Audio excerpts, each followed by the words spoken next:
जैसा कि आप लोगों को पता होगा, पिछले दिनों हम कोऑर्डिनेट ज्योमेट्री के बारे में कुछ बताए थे, जिसमें एक दो थ्योरी क्या हुआ था, रह चुका था। हम थे सेक्शन फार्मूला पे। सेक्शन फार्मूला हम ऐसे दे चुके थे, लेकिन कुल डिटेल में जाना था हमको सेक्शन फार्मूला, और लंबा वीडियो हो जाता, इसलिए हम छोड़ दिए थे। चलिए आज हम बात करने वाले हैं सेक्शन फार्मूला की। तो सेक्शन फार्मूला जो होता है, सेक्शन डिवीजन यानी विभाजन सूत्र, इसको बोलते हैं विभाजन सूत्र। कोई रेखा है जिनको दो बराबर भाग में बांटना है, या दो भाग में बांटना है, जिधर की इधर एक साइड तरफ होगा एम और एक तरफ होगा एन, और दो रेशियो में बटेगा एम अनुपात एन में। एक छोटा सा टुकड़ा होगा, एक बड़ा सा टुकड़ा होगा, कभी कभी बराबर टुकड़ा भी हो जाएगा, तो मिड पॉइंट हो जाएगा। चलिए हम बात करते हैं विभाजन सूत्र। विभाजन सूत्र जो होते हैं दो तरह के होते हैं। विभाजन सूत्र जो होते हैं कितने तरह के होते हैं? दो तरह के। पहला तो होता है अंतः विभाजन, अंतः विभाजन, और दूसरा जो होता है बाह्य विभाजन। क्या होता है? बाह्य विभाजन। बाह्य विभाजन। देखिए अंतः विभाजन में क्या होता है, जब दो पॉइंट दिया होता है, जैसे मान लेते हैं एक पॉइंट यहाँ है और एक पॉइंट यहाँ, ये एक ए है और एक बी है, जिसका मान दिया हुआ है x1 y1 और x2 y2, जिसको कोई तीसरा पॉइंट मापने के लिए आता है, पी पॉइंट है, जिसका मान x और y है, और कोऑर्डिनेट x और y है, और ये बांट जो रहा है m अनुपात n में। किस में बांट रहा है? m अनुपात n में बांट रहा है। ये विभाजन कर रहा है, एक तरफ n रेशियो होगा और एक तरफ n रेशियो होगा। तो हमारा फार्मूला क्या बनेगा? हमारा फार्मूला क्या होगा? चलिए तो फार्मूला पे ध्यान देंगे। पहले तो हम x का मान निकालेंगे कि x क्या होगा।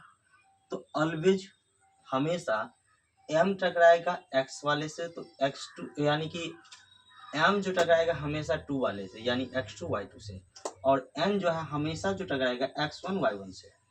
जब x वाला लेंगे तो x वाले से टकराएगा, और y वाला लेंगे कोऑर्डिनेट तो y से टकराएगा। जैसे हम x कोऑर्डिनेट निकाल रहे हैं, तो x का हो जाएगा m x2, m टकराया x2 से, बीच में प्लस, अंतः विभाजन है तो प्लस n x1 और बटा m प्लस n, ये x का हो गया। ठीक उसी प्रकार y का चलेंगे, तो y का क्या होगा? तो y का हो जाएगा, हमेशा m टकराएगा 2 वाले से, तो y है y वाले से टकराएगा, तो my2 प्लस ny1 बटा m प्लस n। ये क्या हो गया? अंतः विभाजन। अगर p का कोई मान पूछ देगा, यानी p x y का मान, तो हमारा क्या हो जाएगा? m x2 plus n x1 बटा m प्लस n, और my2 प्लस ny1 बटा m प्लस n। ये क्या हो गया? अंतः विभाजन। लेकिन बाह्य विभाजन में कुछ और ही सीन होता है। सीन क्या होता है? इसको अंतर से बांटता था, अब बाह्य विभाजन में क्या होता है, तो कोई रेखा है जिसका मान है x1 y1 और x2 y2। हम मान लेते हैं ये कि रेखा जो है ए और बी है। तीसरा पॉइंट क्या है? कहीं बाहर है, यहाँ नहीं, यहाँ से बाहर है, जो कि p है, x और y, और ये जो बांटता है इसको m अनुपात में, और इसको यहाँ से यहाँ तक m अनुपात में, यानी m अनुपात n में। और अभी हम बतलाए कि m हमेशा टकराएगा 2 वाले से, और n हमेशा टकराएगा 1 वाले से। यहाँ भी वही होगा, लेकिन सिर्फ फार्मूला में अंतर क्या हो जाएगा? अंतर विभाजन में प्लस होता है और बाह्य विभाजन में माइनस हो जाएगा। तो देखिए m, जैसे x का मान हम निकालेंगे तो हो जाएगा m x1 x2 है ना, यहाँ m हमेशा टकराएगा x2 वाले से, तो m x2 minus n x1 बटा m माइनस n, और y वाले का होगा my2 माइनस ny1 बटा m माइनस n। कहने का मतलब p कोऑर्डिनेट की बात किया जाए तो हो जाएगा pxy mx2 माइनस nx1 बटा m माइनस n और my2 माइनस ny1 बटा m माइनस n। देखिए फार्मूला में कोई अंतर ज्यादा का नहीं है, सिर्फ इसमें प्लस हो जाएगा, अंतर विभाजन होगा तो प्लस और बाई विभाजन होगा तो माइनस। m हमेशा टकराएगा n और x2 और y2 से।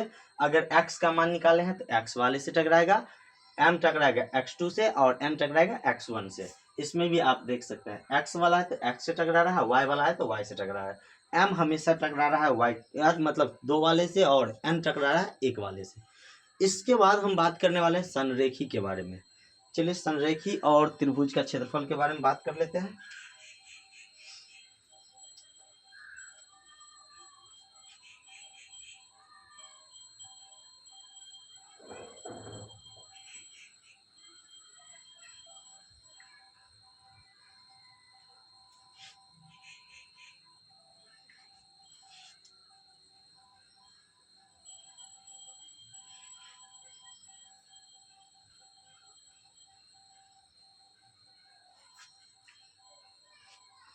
जब तीन बिंदु क्या होगा, संरेखी होगा। संरेखी का मतलब होता है एक ही लाइन पे, एक ही रेखा पे तीन बिंदु स्थापित हो तो ये संरेखी आपस में कहलाती हैं। जैसे ए बी सी, यानी ए बी सी एक ही रेखा में होगा तो संरेखी कराएगा। ये लाइनें जो खींचे हैं ये क्या है, संरेखी है। और संरेखी का फॉर्मूला क्या होता है तो ध्यान दीजिएगा, ए होता है x1 y1 और ये होता है x2 y2 और ये होता है x3 y3। आप इसको ध्यान रखिएगा, एक फिगर दे रहे हैं, या तो क्लॉकवाइज लीजिए या एंटी क्लॉकवाइज लीजिए। क्या करना है, x को बाहर रखना है, x को बाहर रखना है, y को अंदर रखना है। x को बाहर रखना है, y को अंदर रखना है। x को बाहर रखना है और y को अंदर रखना है। और साथ ही अगर एक को बाहर रखेंगे 2 और 3 को अंदर रखेंगे। अगर एक को बाहर रखेंगे तो 2 और 3 अंदर रहेगा, ठीक। अगर एक को अंदर रखेंगे तो 2 और 3 बाहर रहेगा, एक को बाहर रखेंगे 2 और 3 अंदर रहेगा, 2 को बाहर रखेंगे तो 3 और 1 जो रहता है अंदर रहता है। यानी हम मान दे देते हैं 1 2 और 3 की। इस पे ध्यान दीजिए, फॉर्मूला क्या होगा तो संरेखी का सूत्र, संरेखी का सूत्र क्या होता है तो x1, अभी बोले हैं एक को बाहर रखेंगे 2 और 3 अंदर रहेगा, और x वाले को लिया है तो y और z अंदर में है, y और z है तो हो जाएगा 1 के बाद 2 और 3। यानी तो इसको छोड़िए, पहले ये लिखिए x y minus Y plus X Y minus Y और plus X Y minus Y, ठीक। संरेखी का यही फॉर्मूला होता है और ये किसके बराबर होता है, 0 के बराबर। देखिए अगर एक को बाहर रखे हैं तो 2 और 3, 2 को बाहर रखे हैं तो 2 के बाद 3 और 3 के बाद 1, और फिर अगर इसको 3 रखे हैं तो ये हो जाए 3 के बाद 1 और ये 2। यही हो गया संरेखी का सूत्र, x1 y2 minus y3 plus x2 y3 minus y1 और x3 y1 माइनस y2। अगर याद नहीं रहेगा कैसे याद करेंगे तो पहले याद करना 1 2 3, अगर x 1 है तो ये 2 और 3 होगा, ये अगर x 2 है तो 3 और 1 होगा लगातार। मतलब देखो 1 2 3 1 2 3 2 3 1 3 1 2, ऐसे याद करना, मतलब सीरियली। इसके बाद त्रिभुज का सूत्र, त्रिभुज का सूत्र क्या होता है, त्रिभुज का क्षेत्रफल सेम संरेखी लेकिन 1/2 और मोड, और जो संरेखी का सूत्र है उसको बैठा दो।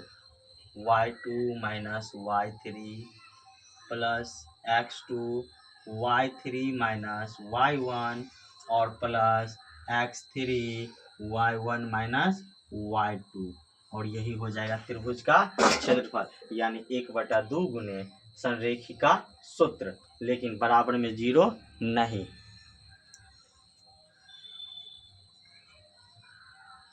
इसके बाद हम बात करने वाले हैं त्रिभुज के ऊपर। त्रिभुज बनेगा कैसे, कैसे समझेंगे कौन सा त्रिभुज है, त्रिभुज को पहचानेंगे कैसे, तो उसके ऊपर हम बात करने वाले हैं।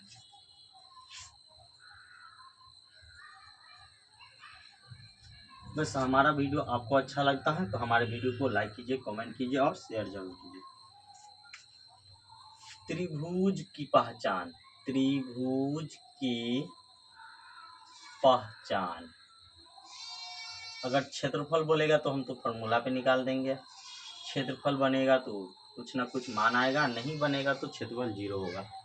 लेकिन त्रिभुज को हम पहचानेंगे कैसे, बोलेगा किस त्रिभुज के शीर्ष है, तो कैसे पहचानेंगे। तो देखिए अगर ये ए है, बी है, सी है, तो किसी दो का योग, ए के सामने में हम ए मान लेते हैं भुजा, इसके सामने में बी, इनकी दूरी ए से सी की दूरी बी है, और सी के सामने में सी, ये मानी ए बी का मान कितना है, सी है। तो दो भुजाओं का, किन्हीं दो भुजाओं का योग तीसरी से ज्यादा होगा, यानी ए बी जोड़ बी सी जो बड़ा होगा ए सी से, ए बी और बी सी का जोड़ ए सी से बड़ा होगा, बी सी और ए सी, बी सी और ए सी का योग, बी सी और ए सी का योग ए बी से बड़ा होगा, और ए सी और ए बी, ए सी और ए बी का योग जो होगा बी सी से बड़ा होगा। सबसे पहले ये तो त्रिभुज होगा, अगर ये कंडीशन नहीं अप्लाई होता है तो त्रिभुज नहीं बनेगा। पहला हो गया, ये सर्वप्रथम चेक करना है, सर्वप्रथम मतलब सबसे पहला काम हमारा यही होगा, त्रिभुज बनेगा कि नहीं। अब रह गई बात कि त्रिभुज बना तो बना कौन सा, तो चेक करेंगे। कोई दो अगर बराबर हो जाए, कोई भी दो बराबर हो जाता है तो हम समझेंगे कि समद्विबाहु त्रिभुज है। जैसे हम ए बी सी में लिख लेते हैं, ये तो आप समझ गए होंगे, और इसमें हम मान भी लिख देते हैं, ए बी को सी माने हैं, और ए सी को बी, और बी सी को ए, यानी कि अगर ए बराबर बी बराबर नहीं होगा सी का, यानी तीनों का तीनों क्या हो जाएगा, बराबर हो जाएगा, तो हम समझेंगे ये कौन सा त्रिभुज है, समबाहु त्रिभुज।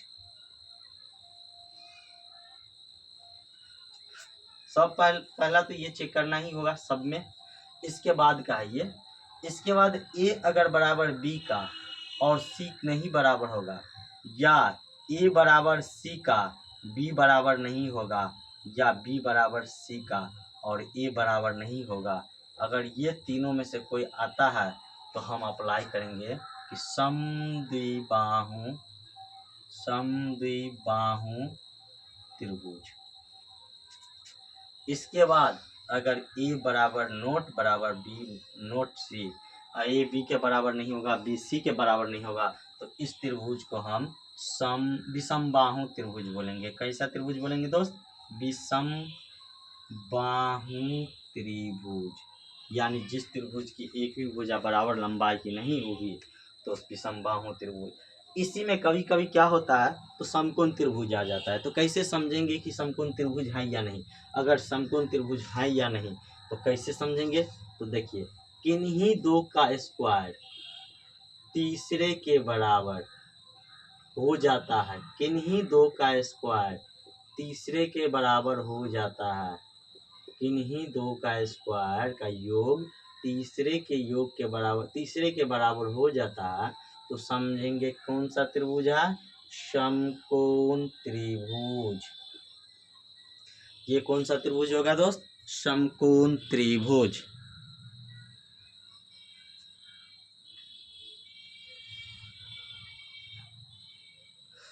इसके बाद हम चलते हैं चतुर्भुज पे।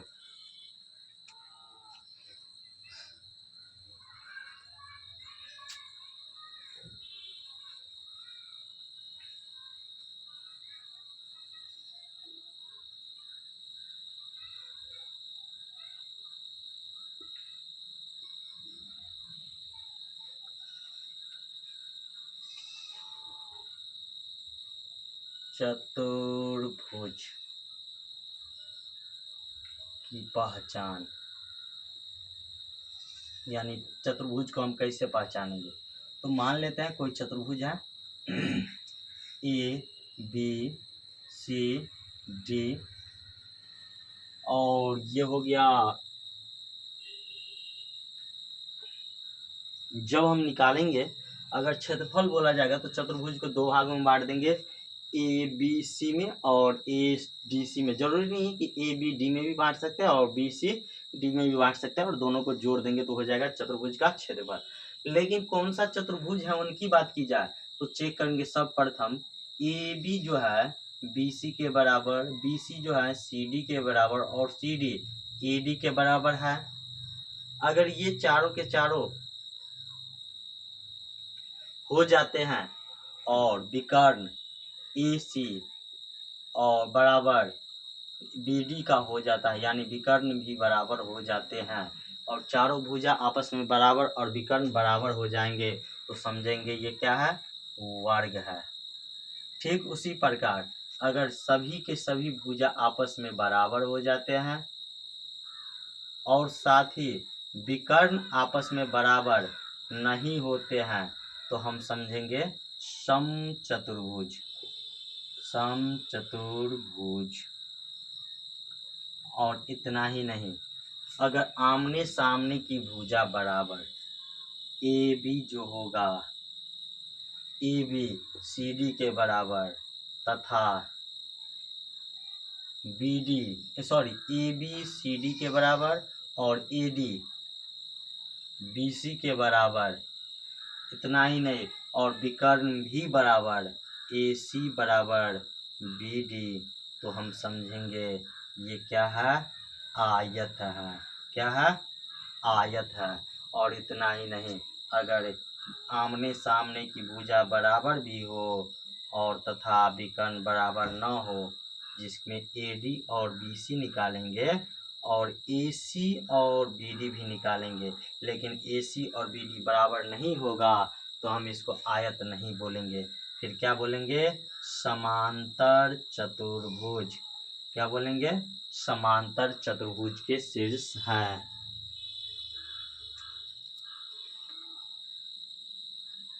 अगर दोस्तों हमारा वीडियो आपको अच्छा लगा हो तो हमारे वीडियो को लाइक कीजिए, कमेंट कीजिए और अपने दोस्तों साथियों के साथ शेयर जरूर कीजिए।